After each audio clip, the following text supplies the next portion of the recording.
Hello and welcome to Rimals Academy. In today's session, we'll discuss some important newspaper articles from 29 September 2022. For more study materials and updates, you may also join our WhatsApp group. We'll provide the link for the group in the description below. So this is the list of topics that we'll cover in today's session. Let's start. So the first article is about NASA's DART. So this NASA's DART mission has been quite in the news because of its significance and also because it's the first of its kind. ठीक है, तो इसी के बारे में हम बात करेंगे. अब DART जो है, DART stands for Double Asteroid Redirection Test. ठीक है.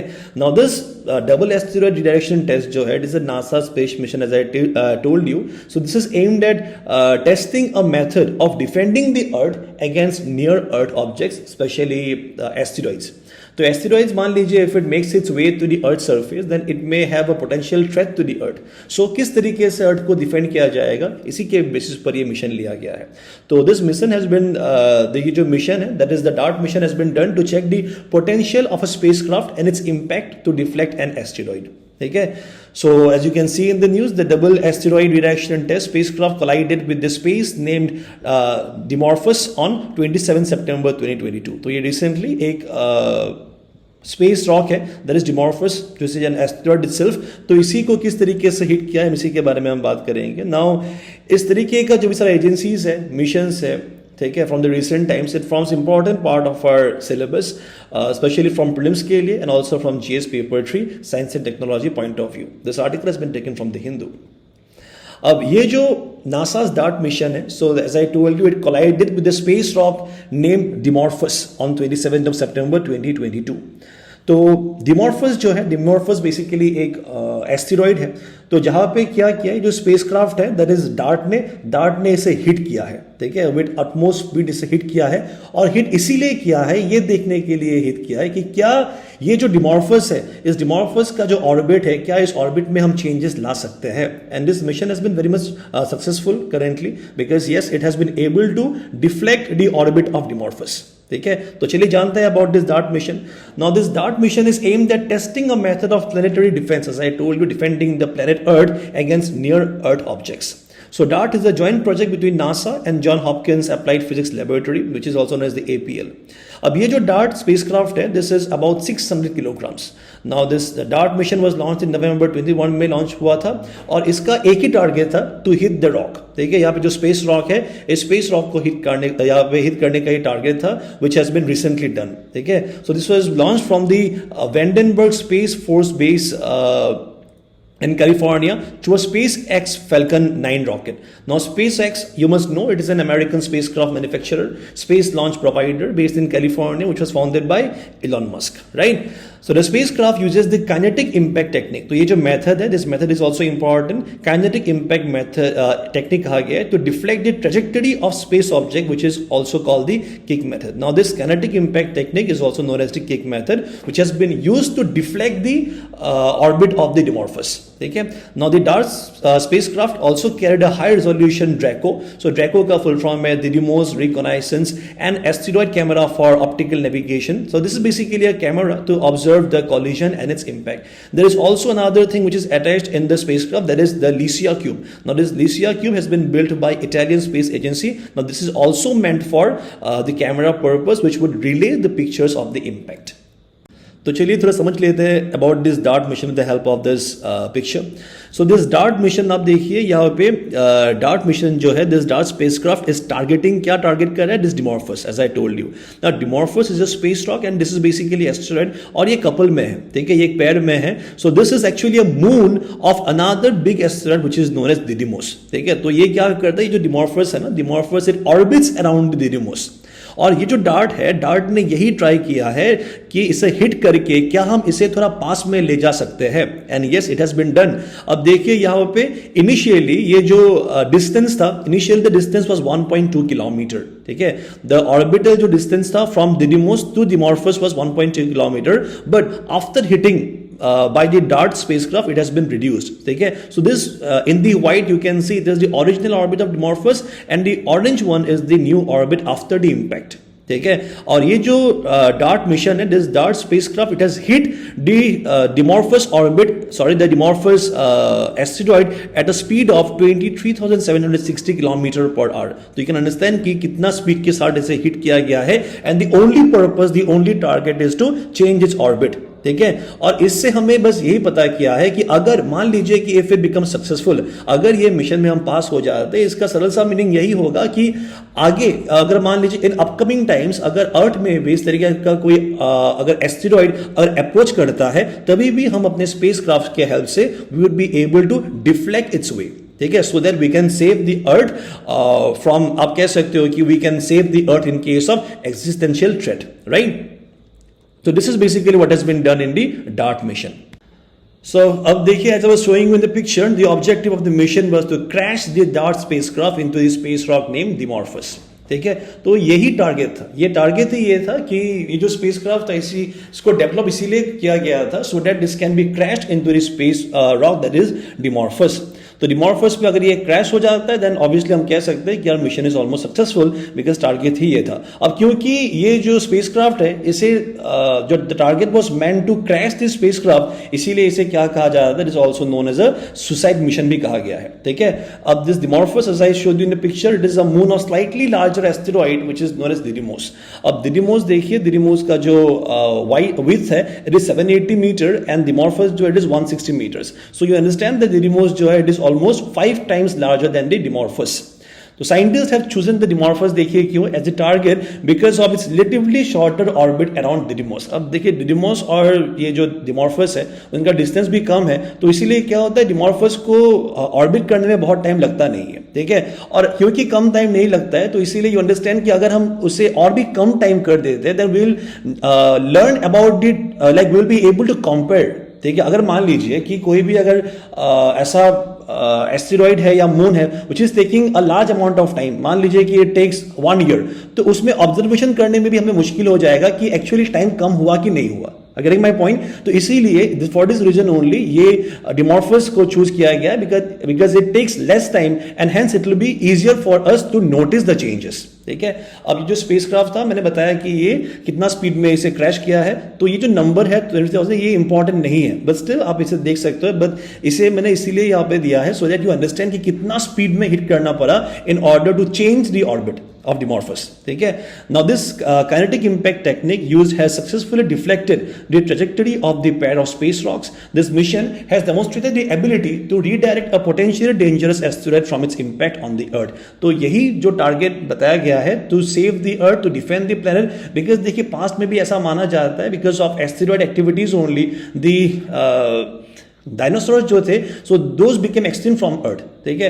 So in order to continue with the human का जो ह्यूमन स्पीसीज है, ताकि ये कभी एक्सटिंक्ट ना हो, तो इसीलिए वी मस्ट बी अवेयर और we must be prepared for such kind of attacks by asteroid. तो इसी के लिए, इसे डिफ्लेक्ट करने के लिए this mission was done, this mission was propounded.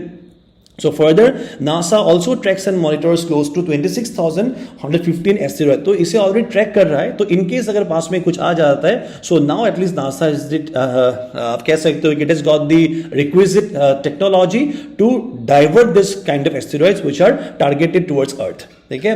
And also this is not just done by USA, it is been done by China as well. China is also planning such a similar kind of mission to deflect asteroids in the year 2026. Now everything that I've told you in this article is of utmost importance. Let me tell you कि जो भी सारा नाम्स मैंने बताया आपको, जैसे कि डिमॉर्फस, Didymos, ये सारा नाम इंपॉर्टेंट है। इसके बाद डार्ट, डार्ट का फुल फॉर्म भी कभी आपको डायरेक्टली पूछा जा सकता है, और ये मिशन किसके लिए है, ये सब भी आपको क्वेश्चन में आ सकता है, ठीक है।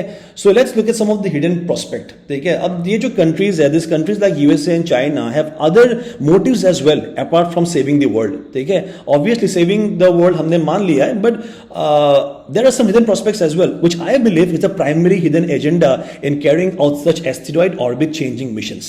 ठीक है, बिकॉज देखिए आप देखोगे कि यूएसए के बेसिस में अगर आप देखोगे जितना भी सारा मूवीज आता है हॉलीवुड में, ठीक है, तो उन मूवीज में आप देखोगे यूएसए ही हमेशा रोल प्ले करता है of saving the earth, be it the super hero, the sci-fi movies और जितना भी मूवीज होगा यहाँ पे USA is taking the responsibility of saving the earth. So अभी मूवीज के केस में नहीं, अभी मूवीज के बाहर में भी they are now taking the responsibility of saving the earth. That's a very great job to do, but there are certain hidden prospects as well about this mission. So one of the most important hidden prospect is space mining, जिसे asteroid mining भी कहा जाता है. तो space mining क्या होता है? Is the exploitation of materials from asteroids and other minor planets. तो जो भी एस्टेरॉइड्स है तो उसमें से अगर हम एक्सप्लॉइट करते हैं मिनरल्स को या जो भी सारा मेटल्स है उसी को स्पेस माइनिंग कहा जाता है. The one that we do in the earth, right. तो स्पेस माइनिंग देखिए क्या होता है? Is believe that 24% of all the asteroids are thought to be composed of metals and rare minerals. So the metal asteroid can contain rare metals like platinum, gold, then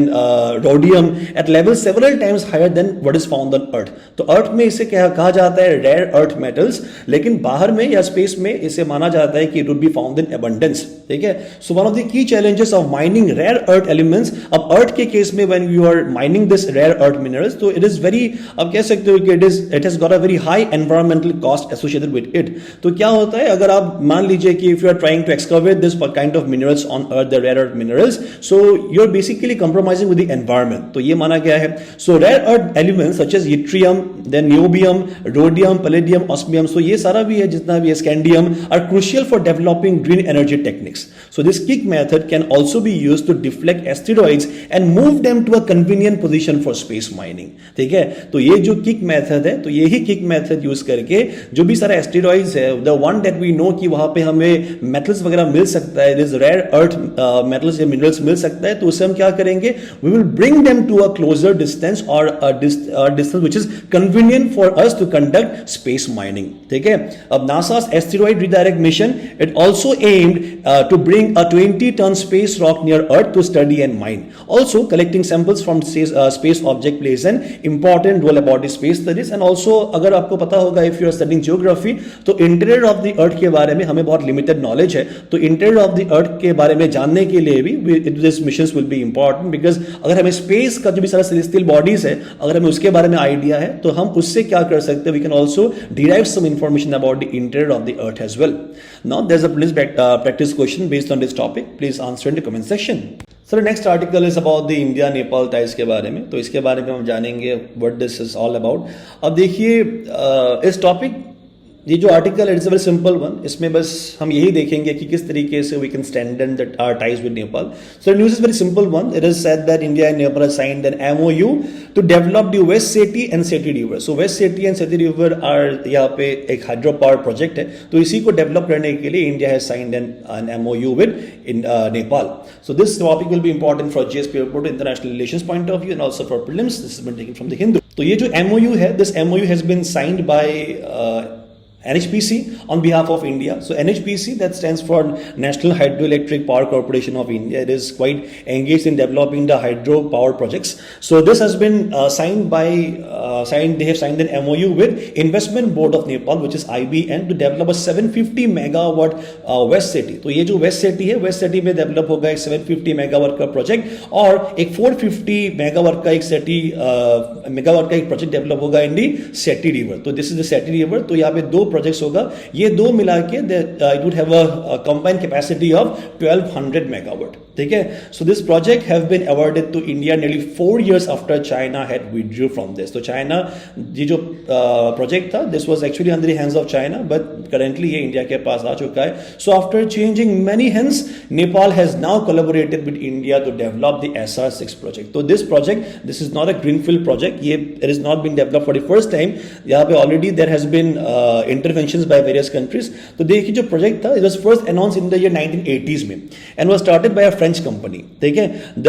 ये जो project है, the project could not start at that time and was transferred to an Australian firm. ठीक है. तो पहले ये था France के पास, उसके बाद गया ये ऑस्ट्रेलिया के पास, but due to environmental clearance and some investment issues, it finally shifted to China. उसके बाद नेपाल ने क्या किया? चाइना के बाद Nepal actually started to indigenously और domestically work on this project, but because of some investment issues again they could not do it. So after changing many hands, Nepal has now collaborated with India to develop this SR6 project. SR6 मतलब ये दोनों project को मिला के SR6 कहा गया है, ठीक है।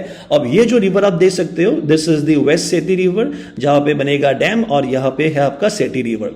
और इसमें देखिए there is this Karnali river, and if you notice carefully, इस कर्नाली रिवर जो है ना, इट इज एंटरिंग इंडिया, ठीक है। One very important fact that you should know at this point of time is that ये जो कर्नाली रिवर है ये इंडिया में एंटर करके इसे कहा जाता है घाघरा, ठीक है। इंडिया में क्या कहा जाता है, इसे घाघरा कहा जाता है, और ये घाघरा जो है joins the Ganga as a tributary. अब because it joins the Ganga as a tributary, अब देखिए ये it forms a part the Ganga river system, and let me tell you that Ghaghara river जो है ना, it is the largest tributary of Ganga by volume. It's a very important fact. Yamuna जो it is the longest one, but Ghaghara is the largest by volume. So let's look about the significances of our ties with Nepal. So some of the ongoing projects between India and Nepal are, the number one is Mahakali Treaty. A Mahakali Treaty jo hai, it is a massive project which is about 6,480 megawatt. And then there is the Upper Karnali. Karnali मैंने आपको दिखा दिया है map में, which enters India. So this is a 900 megawatt project, and there are also 3 projects of Arun of 900 megawatt in eastern and western Nepal, ठीक है। और ये जो रिवर सिस्टम मैंने बताया आपको, Seti and west city, now they are mostly in the western side of Nepal, ठीक है। So Nepal has reposed its trust in India by signing the MOU. So once completed, it will provide India with the leverage in future hydropower cooperation with Nepal. So इसके बाद देखिए, it will also help India in minimizing the geopolitical influence of China on Nepal, because देखिए in case of Asia के case में और geopolitical scenario में अगर आप देखोगे, इंडिया का सबसे बड़ा जो यहाँ पे कंपटीटर है, so it is our neighbor, that is China, ठीक है। And you know about the aggressive mindset of China. तो इससे क्या होगा, अगर हम नेपाल के साथ if we strengthen our ties, then this will also help in minimizing the geopolitical influence of China on Nepal, ठीक है। It should also be noted that the West City जो यहाँ पे प्रोजेक्ट था, it was a major Chinese venture, ठीक है। Because मैंने बताया कि ये इनिशियली चाइना के हाथ में था। This was actually under the belt and road initiative of China, that is BRI, जिसे कहा जाता है वन बेल्ट वन रोड भी कहा जाता है। अब ये जो बेल्ट एंड रोड इनिशिएटिव है, it is a global infrastructure development strategy which was adopted by the Chinese government, ठीक है। तो ये प्रेसिडेंट जो था वहां पे अभी भी है, सी जिनपिंग। तो सी जिनपिंग ने ये यहाँ पे लिया था this initiative, that is belt and road initiative, in the year 2013। So he had basically plan to invest in nearly 70 countries and international organizations, but India is not a part of Belt and Road Initiative, ठीक है। So the first motive यहाँ पे क्या है of this BRI? It is to enhance the economic cooperation with various countries and at the same time lend huge amounts of money in the name of infrastructural development to the countries which often fall into a debt trap of China. For example, Sri Lanka के बारे में शायद आपको पता ही होगा, right? The hydropower project also has the potential to boost cross-border power exchanges between the two neighbors, because देखिए नेपाल और India दोनों ही आपको आप कह सकते हो कि because of the growing population and the growing civilization के कारण दोनों countries का ये जो power का जो need है वो काफी ज्यादा है। So we can basically help each other through such projects. Owing to the ever-increasing energy demand in India, the government of India is compelled to arrange for alternative energy sources. The West City project can also help in this regard. So Nepal basically it has got a very huge hydropower potential. ठीक है, क्यों? Because of its river, because जितना भी सारा rivers है ना, you'll find them in the younger stage. ठीक है, ये young stage में in the Himalayas, so they are energetic and they have this capacity of आप कह सकते हो of bringing about huge hydropower potential, ठीक है। So but still Nepal faces some kind of power shortages in the peak season. So in that case India will be able to help Nepal, and also the power that is derived from such project can also be used to enhance the power and security of India. And by trading, अगर हम मान लीजिए कि इस तरीके से अगर हम पावर में ट्रेड करेंगे, अगर हम अपने scarcity के टाइम में if we take power from Nepal, then this will also help Nepal to enhance their economy, ठीक है। So this is a prelims practice question from this topic. Please answer in the comment section. So the next article is about Arunachal Pradesh, जहाँ पे बताया गया है कि 0 years up to implement the People's Plan campaign. So today's article we'll try to learn about People's Plan campaign.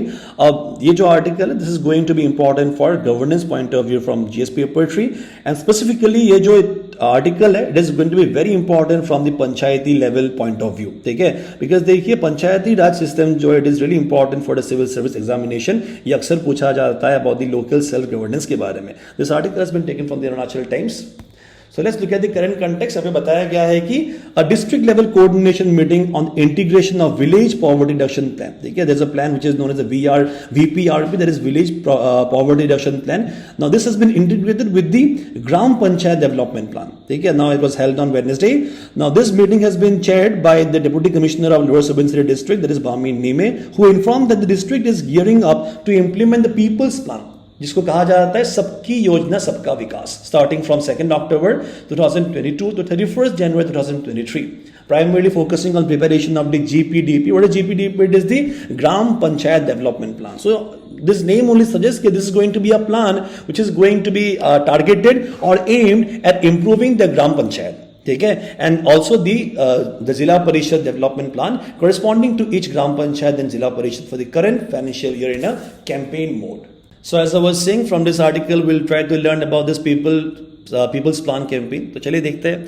It is a central government plan है, ये initiative है which was launched as the सबकी योजना सबका विकास on October 2nd 2018 में. ठीक है, तो ये गांधी जी का जो जन्मदिन है, दैट इज गांधी जयंती के टाइम में इसे लॉन्च किया गया था. बिकॉज गांधी जी का देखिए, Gandhi ji had done during his lifetime, during this freedom struggle, he has quite focused on the development, on the upliftment of the rural life. तो इसीलिए उनके जन्मदिन पे ही इसे लॉन्च किया गया है. Now it aims to draw up gram panchayat development plans. ठीक है, अब ये जो ग्राम पंचायत डेवलपमेंट प्लान्स है ना, this will basically try to bring economic and social prosperity to the villages, to the people living in the villages. So by this the desired development will be possible at the local level. ठीक है, basically आप ये कह सकते हो कि अगर अच्छी तरीके से अगर हम कुछ एक प्लान करते हैं, if we have a well thought out gram panchayat development plan, now it will be based on the local needs which will pave the way for inclusive growth of the villages. ठीक है, now this Gram Panchayat have been mandated for the preparation of GPDP for economic development and social justice, as I was telling you, utilizing the resources available to them. The GPDP planning process will be comprehensive and participatory by involving full convergence. तो यहाँ पे all the जितना भी सारा related ministries है and departments है, now they will work hand in hand, they will work together, they will work in coalition to for the, आप कह सकते हो, for the upliftment or for the improvement or the development of the villages. ठीक है, the People's Plan campaign initiated under सबकी योजना सबका विकास is an intensive and structured exercise for planning at Gram Sabha through convergence between Panchayati Raj institutions and concerned department of the states. So इस plan में आप कह सकते हैं, it is not just the central government which is engage, central government ने यहाँ पे state government के जो भी डिपार्टमेंट्स है उनको भी एंगेज किया गया है for ensuring the rural development. ठीक है, सो अबाउट दिस प्रोसेस देखिए किस तरीके से किया जाएगा.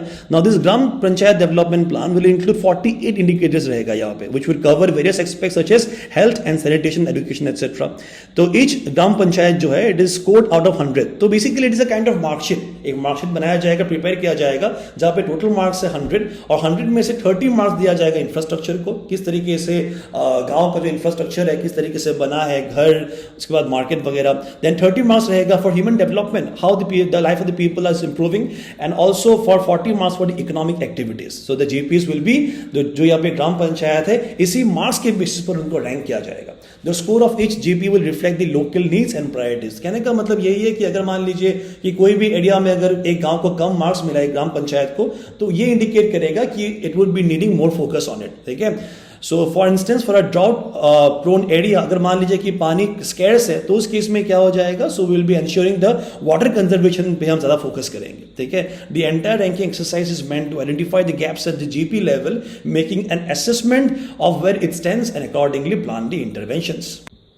So the next article is again about the state of Arunachal Pradesh, जहाँ पे बताया गया है about the landslide which has occurred in Upper Subansiri district. Now this is kind of disappointing news because many families have been rendered homeless in a place called Taliha from the Upper Subansiri district. But through this article we'll take some knowledge about the landslides because Arunachal Pradesh में अक्सर आप देखोगे in so many places in Siang recently the landslide has actually led to the power disruptions and also the disruptions in the communication. तो landslides काफी होते रहते हैं especially in the monsoon season में. ठीक है, अभी के टाइम में क्योंकि मानसून है तो बारिश की वजह से landslide are quite frequent in Arunachal Pradesh. तो इसीलिए you can be asked questions about landslide, how to deal with them, how to mitigate them, the causes, the consequences. So let's look at this landslide which can be important from GS paper 3 disaster management point of view. और prelims में तो हम इतना question expect करते नहीं यहाँ से, but then again this been taken from the Arunachal times.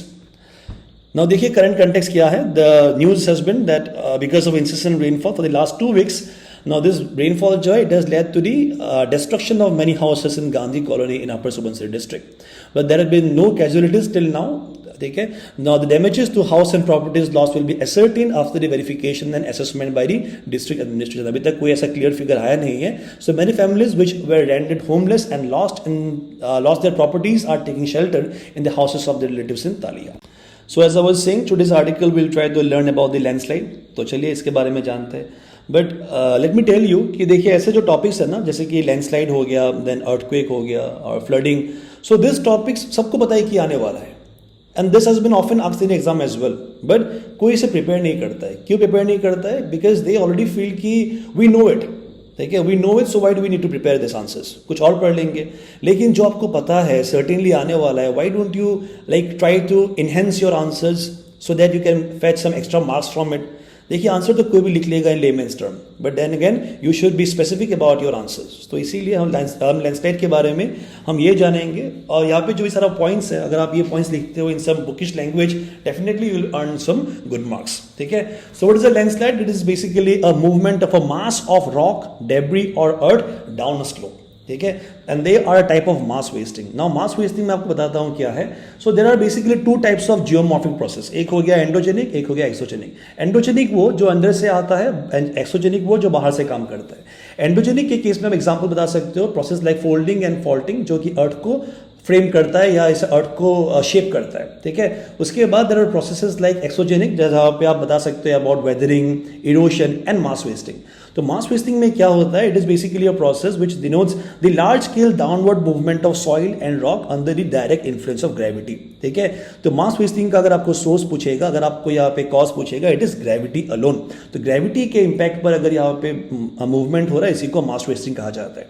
So the term landslide जो है, it encompasses 5 modes of slope movement.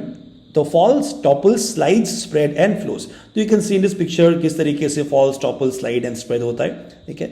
It may be induced by natural agencies, तो it can be caused by natural factors also and also by human-related anthropogenic factors. तो natural factor जैसे कि heavy rain, जैसे कि हुआ था in the case of the Upper Subansiri district, then earthquake, or it may be caused by human over interference with the slope stability. Man breaks rocks for constructing roads, railways, buildings and obviously houses वगैरह. तो जितना population बढ़ रहा है तो लोगों का जो रिक्वायरमेंट है सेटलमेंट उतना बढ़ रहा है. So they are basically residing in places which are vulnerable to landslide. Getting my point? So this has become this makes the rocks loose and landslide occurs. Let's look at the causes that leads to the occurrence of a landslide. So slope movement occurs when forces acting downward. ठीक है. That is mainly the gravity. तो gravitation का जो impact है, gravitational जो forces है, whether it exceeds the strength of the earth material, then compose this slope. ठीक है. तो यहाँ पे अर्थ मटेरियल में जो भी सारा स्ट्रेंथ है, if it is over powered, और आप कह सकते हो कि if it is less than the gravitational force, then यहाँ पे मूवमेंट ऑकर करता है, जिसे हम लैंडस्लाइड कहते हैं. ठीक है. So landslides are caused due to 3 major factors: geology, morphology and human activity. तो जियोलॉजी होता है the science which deals with the physical structure and substance of the earth. So this refers to the characteristics of the material. The earth और the rock might be weak और fracture हो सकता है earth में because of some natural causes, जैसे कि weathering. उस case में क्या हो जाएगा? This landslide may take place. ठीक है.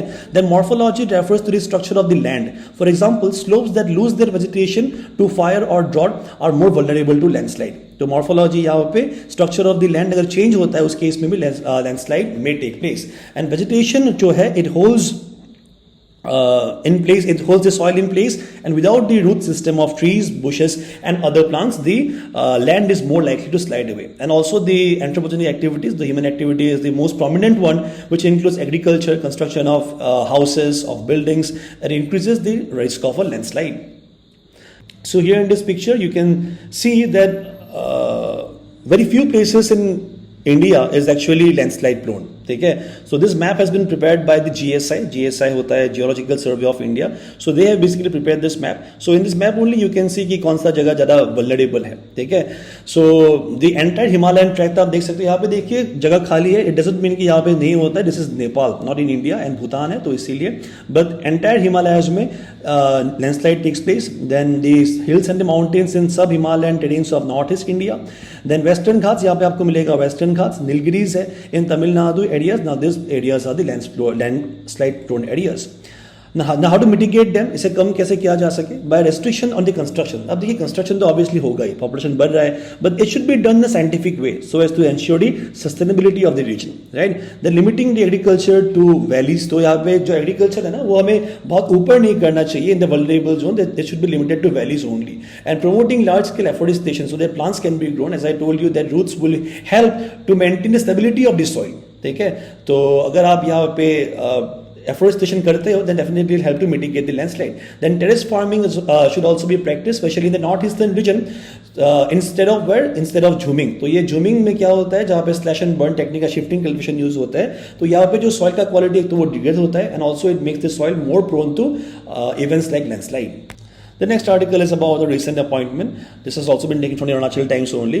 Now, the recent appointment is for the post of the CDS, that is Chief of Defence Staff. So, government has appointed Lieutenant General Anil Chauhan to the post of CDS. So, you must know that this post of the CDS was lying vacant for quite some time now after the death of General Bipin Rawat in the helicopter crash. तो देखिए ये जो post है, it is the most senior uniform officer in the rank, the first among equals. तो the only 4-star officers in the country are the CDS, the chief of the Indian army, the Indian navy and the Indian air force. So these 4 persons have got 4-star, they are 4-star officers, but he is the first among equals. So the CDS is also the single point of contact for the government for giving military advice and is the single senior most bureaucrat in the defense ministry. तो यहाँ पे कुछ information दिए गए हैं about lieutenant general Anil Chauhan के बारे में, तो kindly go through it once. और उनको कहा जाता है he is known as a veteran in China के मैटर्स में, ठीक है, he is known as a Chinese expert कहा जाता है. So some highlights about him. So because of his services in the armed forces, he has been awarded with a number of awards such as the Param Vishit Seva Medal, Uttam Youth Seva Medal, Ati Vishit Seva Medal, Sena Medal and Vishit Seva Medal. So the 61-year-old Chauhan has a decorated army officer, and as I told you, he is an expert on Chinese matters. Then in 2019, when Indian plane bombed the Jaish-e-Mohammed terrorist training center deep within Pakistan, तो यहाँ पे जो surgical strike किया गया था, तो इसमें army के director general of military operations, he was the DGMO, and also he has currently assumed the office as the second CDS. ठीक है, तो पहले CDS कौन थे? The first CDS was General Bipin Rawat. Now he is the second one. And there are some informations about it, about the current chief of the army, navy and the air staff. Kindly go through it. कभी पूछा जाएगा in the prelims, and there is the prelims practice question. Kindly answer in the comment section. So these are the questions that I had asked in the previous video. Let's look at the answers. So the first question is about the specific resistance. अब देखिए, अगर आप temperature increase करते हो तो specific resistance जो है ये कंडक्टर के केस में इंक्रीज होता है और सेमीकंडक्टर्स के केस में डिक्रीज होता है. उसके बाद GLONASS is the navigation satellite system of Russia, NavIC is for India, BeiDou for China and Galileo for the European Union. और नेशनल गेम्स के केस में it has been taking place currently in Gujarat, जहां पे 17 place for the state are also representing Arunachal Pradesh at the national games. So for now, that was all from our side for this session. Thank you so much for joining, and we'll meet the next one. Bye bye and take care.